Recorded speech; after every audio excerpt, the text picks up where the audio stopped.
So originally, this video was just going to be me responding or me reacting to this article about Robert Kirkman and his comments about the Invincible TV series. But it did turn into a little bit of a rant about representation. But I hope you guys will watch until the end and add to the discussion.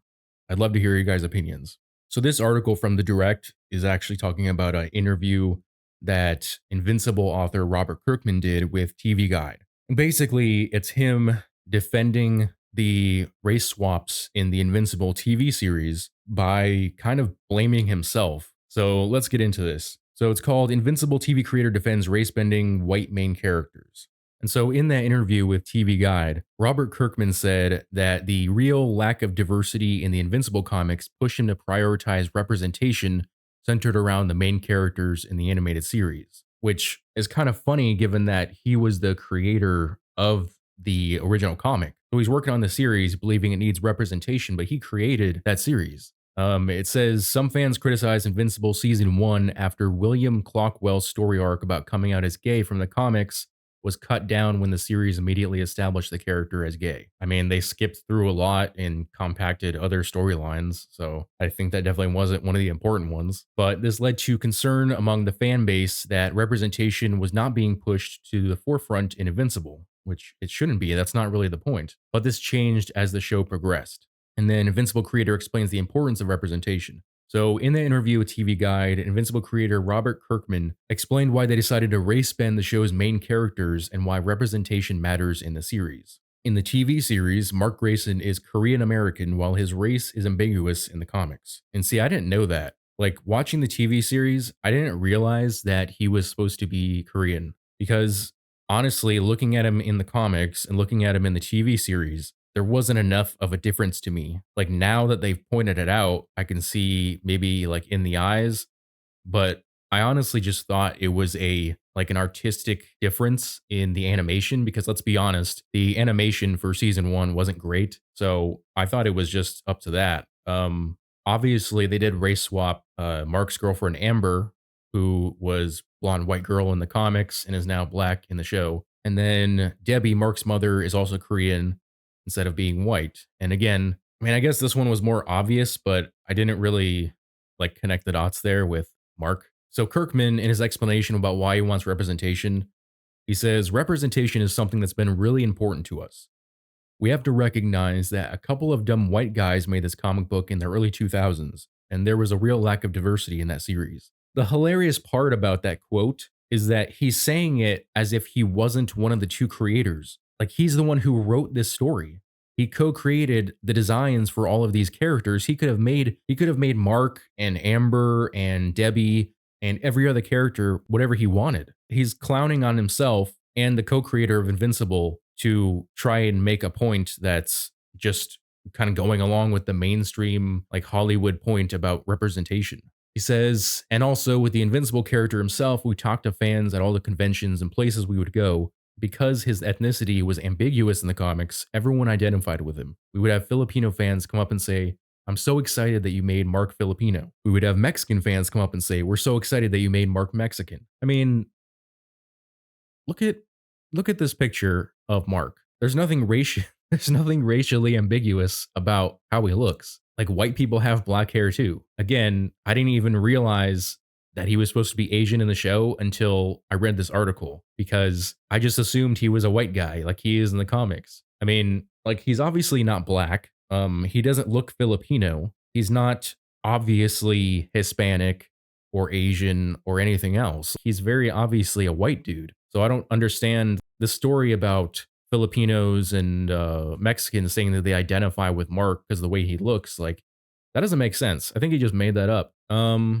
Let's see. He says it was just amazing to see how important representation is on a personal level when you're face to face with a person. Because I grew up at a time where I went to see Rambo and Die Hard and Terminator in every movie that came out when I was a child, and I watched a bunch of tough white guys do cool stuff. And I was like, this is a lot of fun. And you end up in this bubble where you have no awareness of what it's like to live in a world where you're not seeing yourself reflected and all of these other things. So to be able to, in a small part, work against that is a tremendous honor, despite the fact that you stuck to that status quo in Invincible. just because it was the 2000s, like if you believed representation was always important and you're not just jumping on the bandwagon in 2023, you could have made it originally diverse. You chose to make all the characters white.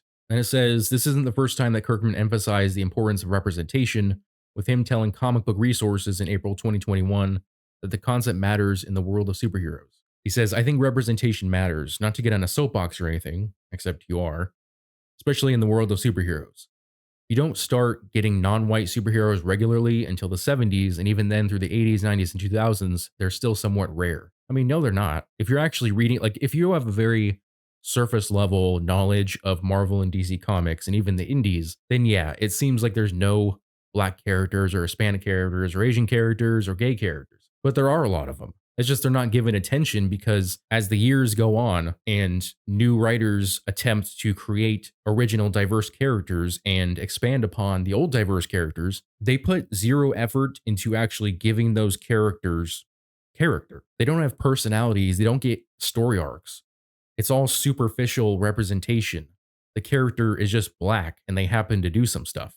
It's not a character who has an awesome, character arc that happens to be black. It's that reversal of those values that is the problem with diversity in comics and in Hollywood. It's that they're not actually giving you real representation. They're focusing on these superficial aspects of their characters. He says Kirkman also said that representation actually benefits projects.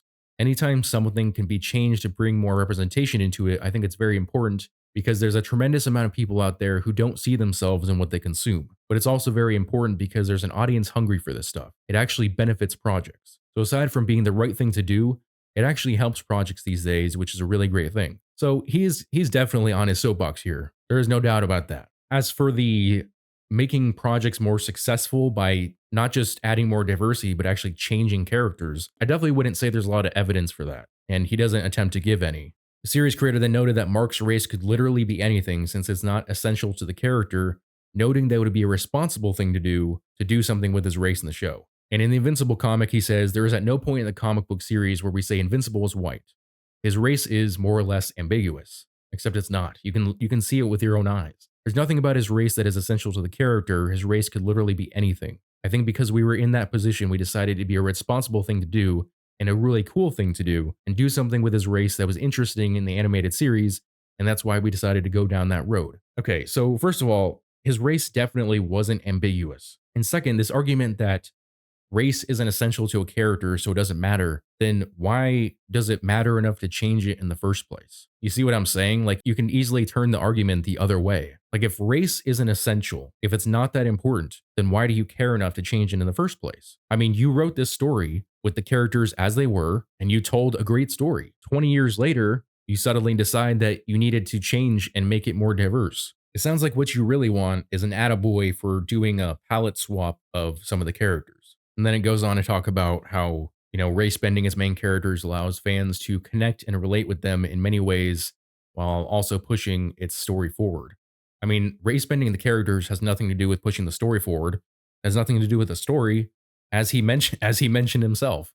So obviously he didn't say this part, but it kind of goes against his message in his interview questions. And then this idea that you need a character to look like you in order to relate to them or be inspired to them is ridiculous. As I said, Hollywood and comic books and, video games and all the other facets of entertainment out there, they are banking on you focusing on a character's superficial characteristics because that's all that is. What we really like about heroes has nothing to do with their surface traits or even their circumstances, but rather their choices. Just as in the real world, you could take two characters who are very similar in every way, but have made different choices in life. And if you want to talk about relatability of characters based on skin color, let's talk about the three main Robins from DC Comics. You have Dick Grayson, Jason Todd, and Tim Drake. So one, they look pretty much the same. Two, they were all raised by Bruce Wayne and his wealth.